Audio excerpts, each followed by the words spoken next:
नमस्कार।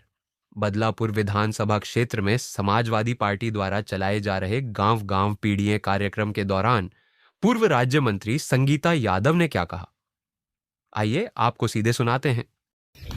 आज हम लोग यहाँ पर उपस्थित हुए हैं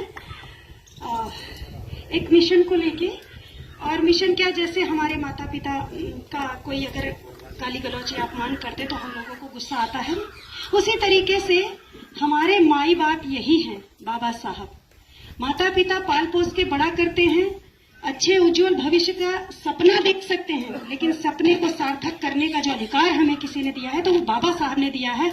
उनका अपमान हम पीढ़ी परिवार के लोग, हम समाजवादी लोग कभी बर्दाश्त नहीं कर सकते। इसीलिए आप लोगों के बीच में समझाने आए हैं कि ये छोटी सोच के लोग, ये सामंतवादी लोग कभी भी हमारे बच्चों को फलता फूलता नहीं देख सकते हैं। इनको तो बस वो पहले वाला चाहिए कि एक राजा हो बाकी सब गुलाम हो। आप लोगों के पीढ़ी दर पीढ़ी आप लोगों ने सुना होगा कि हमारे पूर्वज काम करते थे और ये लोग हुक्म चलाते थे, और अगर काम सही से ना हो तो कोड़े बरसाते थे। ऐसा था कि नहीं था? एक जमाना था, उस टाइम तानाशाही थी, पर उसी तानाशाही के शिकार हुए। और बाबा साहब ने तो बहुत झेला था, इनको पढ़ने नहीं दिया जाता था। हम सब जैसे आज बैठे हैं इस तरीके से अगर बैठ जाएं तो इनको पीटा जाता था। स्कूल में जाते थे तो शिक्षा ग्रहण नहीं करने दी जाती थी। तो ऐसी यातनाओं को झेलते हुए बाबा साहब ने उस समय में हिम्मत दिखाई, और हम सभी मजलूम, शोषित, वंचितों के लिए लड़ाई लड़कर जो अधिकार हम महिला बहनों के लिए दिया कि हमको पढ़ने का अधिकार दिया, वरना महिलाएं कहाँ पढ़ती थी। पुरुष में भी कुछ लोगों को पढ़ने का अधिकार था, नहीं तो उनको भी पढ़ने का अधिकार नहीं था।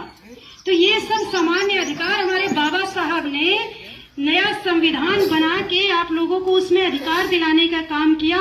वो अधिकार इन सामंतवादियों को हजम नहीं हो रहा है, इसीलिए ये और कुछ नहीं कर पा रहे हैं, तो चिड़चिड़ाहट में उल्टे सीधे बयानबाजी कर रहे हैं कि जितना आप अंबेडकर अंबेडकर चिल्ला रहे हैं उतना भगवान का नाम लेते तो आपको मुक्ति मिल जाती। अरे मुक्ति दिलाने वालों, तुम लोगों ने जिंदा लाशें, सीधे साधे सच्चे लोग गए आपके कहने पर दिव्य स्नान करने के लिए, क्योंकि आपने एक भ्रम फैला दिया कि भैया ये कुंभ जो आया है ऐसा कुंभ दोबारा नहीं आएगा, और वहां गए और मार दिया लोगों को। ये मरे, ये खुद नहीं हुआ है, इन लोगों ने व्यवस्था नहीं दी, फालतू का भ्रम फैला के पब्लिक को धोखा देने का काम किया है, और वहां पे मार के लाशें गायब कर दी। आज भी पीड़ित परिवार ढूंढ रहा है वहां पे। अरे कम से कम जो घटना घटी है, जैसे हादसा भी अगर इसको समझे, हादसा तो नहीं है, ये इन लोगों की लापरवाही का नतीजा है। लेकिन अगर हादसा भी हुआ है तब भी तो परिजनों को लाश तो मिलनी चाहिए, कम से कम वो देख के संतोष तो कर पाए, वरना भटक रहे हैं लोग। और जब तक पाएंगे नहीं तब तक वो लोग वहीं रह रहे हैं कि कैसे छोड़ के चले जाए। किसी का बच्चा खोया हुआ है, किसी की माँ खोई हुई है, किसी का भाई खोया हुआ है, वो लोग कैसे छोड़ के चले जाएंगे? तो ये इस तरह के लोग हैं, और धर्म के नाम पे हमेशा इसी तरीके का दुष्प्रचार और वो सब करके ये लोग हमको भ्रमित करते हैं।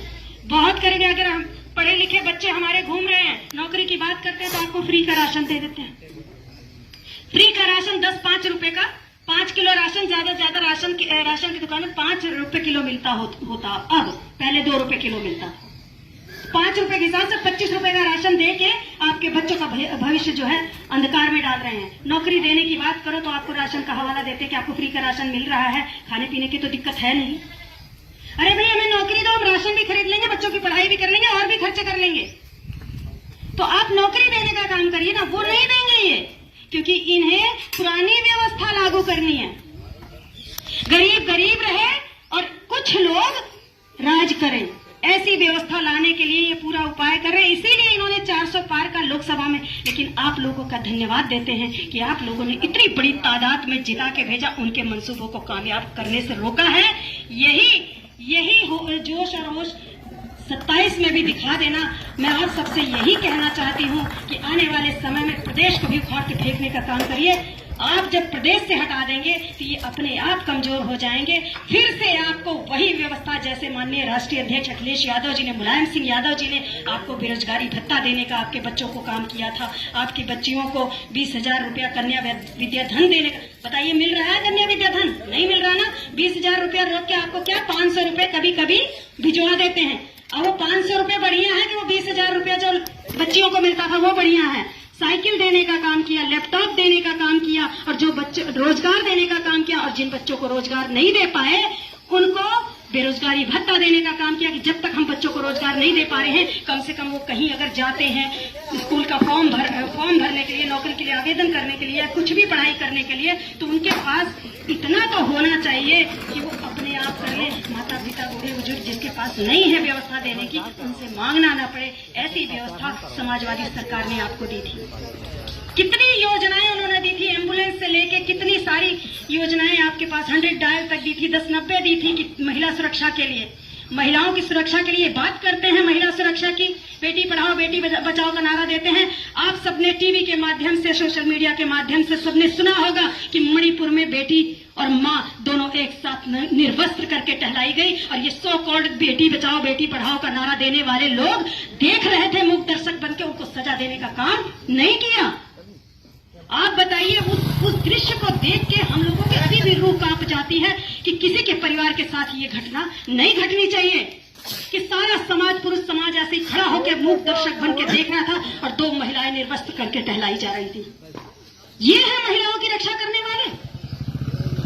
तो ऐसे लोगों को, ऐसे बेईमान लोगों को हटाने के लिए आप सभी से यही अपील करना चाहूंगी कि आने वाले समय में आप लोग समाजवादी, जो कि आज हम सबके सम्मान की लड़ाई लड़ रहे हैं, राष्ट्रीय अध्यक्ष जी अखिलेश यादव जी के हाथों को जैसे आपने अभी जाने जो गया है चुनाव मजबूत किया है, उसी तरीके से मजबूती दे दीजिए। किसी तरीके से इन लोगों को हटाइए, किसी तरीके की, ये लोगों से लड़ाई लड़ना आसान नहीं है। आप लोगों के सहयोग की जरूरत है। मेरी करबद्ध निवेदन है कि आप लोग इसी तरीके से अपना हौसला बढ़ाए रहिए, हम लोगों का भी हौसला बढ़ाइए। बहुत बहुत धन्यवाद। इसी के साथ